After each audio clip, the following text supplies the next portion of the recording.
Já comprou todas as prendas de Natal? Lembrou-se da sua? Estamos a oferecer 40 passes anuais da Zone e um deles pode ser seu. Assine hoje até 55% de desconto e habilite-se a ganhar. Tudo em observador.pt. No Jornal.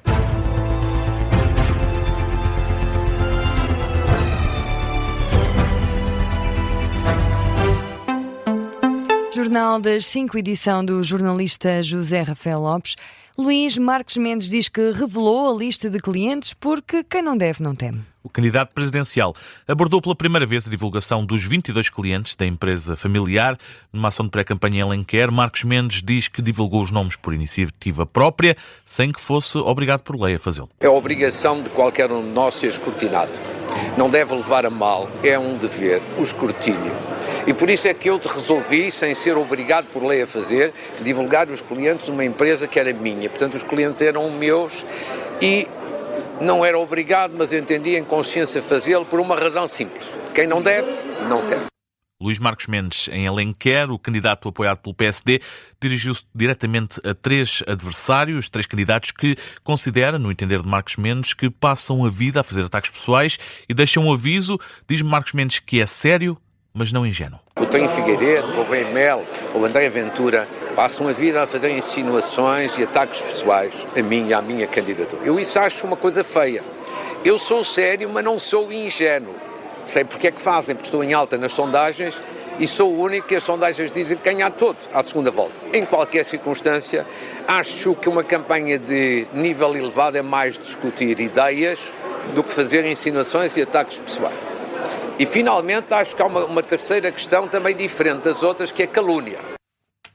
Marques Mendes explicou também que a ausência de qualquer ação de pré-campanha nos últimos 2 dias se deveu ao facto de estar a curar uma gripe e a preparar o debate com Henrique Gouveia Mel. Esse frente a frente está marcado para amanhã. É o último dos 28 debates presidenciais. Hoje há frente a frente entre Jorge Pinto e Catarina Martins. Ainda sobre as presidenciais, João Coutinho Figueiredo insiste na ideia de que a transparência dos candidatos não deve marcar a campanha eleitoral para as presidenciais. O candidato liberal diz que esse não é um tema prioritário para o país. João Coutinho Figueiredo sublinha que a transparência dos candidatos nem sequer deveria ser tema, não por não ser importante, mas por se tratar de um pré-requisito. O candidato apoiado pela IEL defende que não pode existir um clima de suspeitas sobre os candidatos que estão na corrida a Belém. Quem não deve não teme e, portanto, eu acho que a transparência, para deixar de ser um tema de campanha, que eu estou de acordo, não devia ser, e nem devia haver um clima de suspeições ou de insinuações, para que isso não aconteça, era importante que a transparência acontecesse antes de ser solicitada. João Coutinho Figueiredo, em Coimbra, o candidato apoiado pela IEL, admite ainda ter dúvidas sobre as vantagens de ter um jovem no Conselho de Estado. Diz João Coutinho Figueiredo que é mais prático ir às escolas e universidades ouvir os problemas da juventude. E mais de 100 pessoas foram detidas pela PSP por crimes rodoviários nas últimas 72 horas. É o balanço mais recente da operação que está a ser levada a cabo em conjunto com a GNR. A operação que começou na quinta-feira. No total foram registados mais de 500 acidentes rodoviários com vítimas. As autoridades destacam o excesso de velocidade e o consumo de álcool como 2 fatores determinantes, sobretudo quando há vítimas. Em 72 horas, mais de 80 pessoas foram detidas por conduzirem em estado de embriaguez. O chefe da PSP, Filipe Vilhena, lamenta que não haja melhorias face a anos anteriores, apesar das ações de sensibilização. Infelizmente melhorias não temos, portanto andamos com os dados estatísticos sensivelmente idênticos, com tendência até de algum ligeiro aumento. E aquilo que nos preocupa de facto é que, nomeadamente em relação à atividade da divisão de trânsito, que é aquilo que de facto é o nosso trabalho diário junto às populações e na estrada, são os feridos resultantes dos acidentes de viação.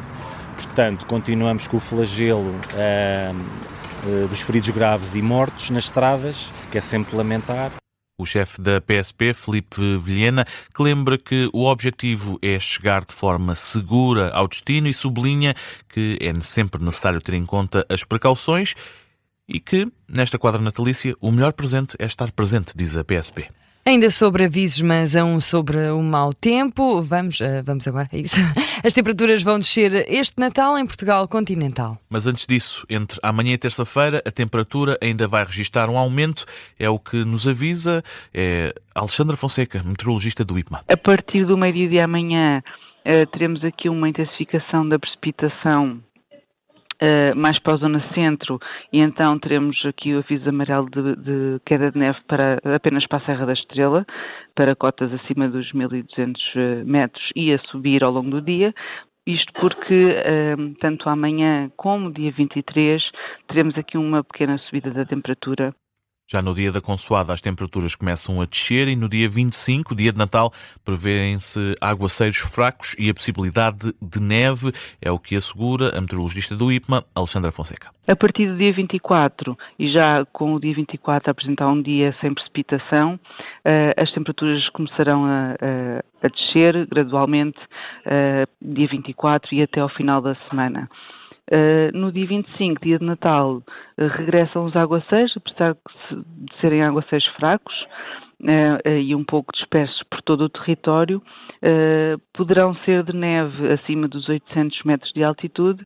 As previsões do IPMA para a véspera e o dia de Natal, numa altura em que há vários avisos amarelos de neve por parte do IPMA, é o exemplo dos distritos de Viana do Castelo, Braga, Vila Real e Bragança.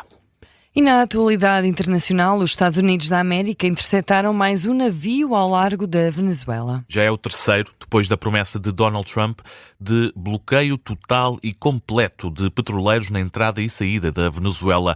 A informação é avançada pela agência Reuters, confirmada por 2 responsáveis norte-americanos. Ainda não sabe que embarcação é que foi interceptada, nem a localização específica da operação. No início desta semana, o ataque dos Estados Unidos a navios que alegadamente transportavam drogas venezuelanas causou 8 mortos. A pressão de Donald Trump está a aumentar depois do presidente norte-americano ter classificado a Venezuela como um Estado terrorista. E o presidente francês, Emmanuel Macron, anunciou hoje a construção de um futuro porta-aviões francês. Anúncio feito durante a visita de Natal do chefe de Estado às tropas francesas nos Emirados Árabes Unidos.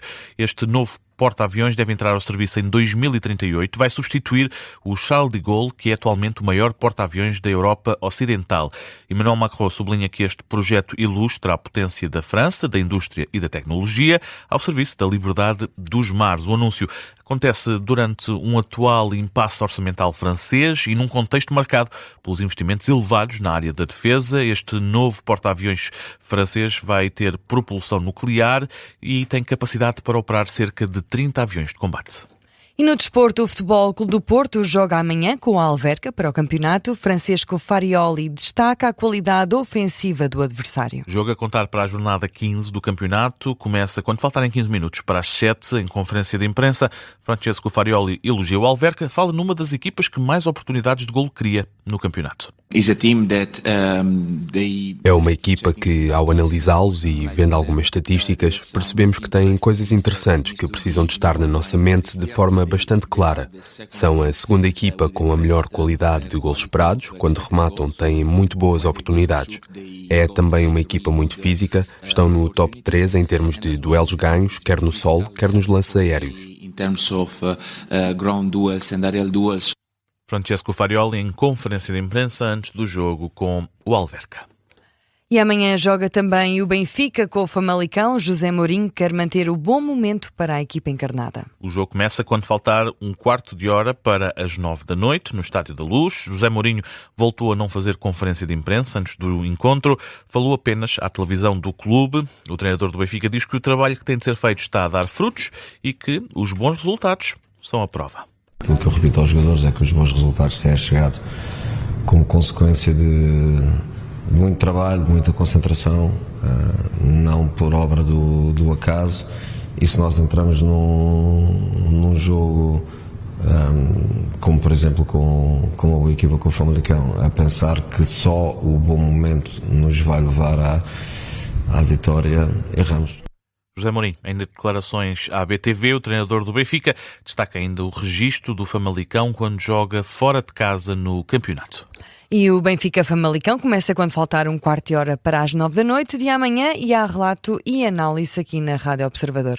E assim fechamos o Jornal das 5, edição de José Rafael Lopes. Até já. Até já.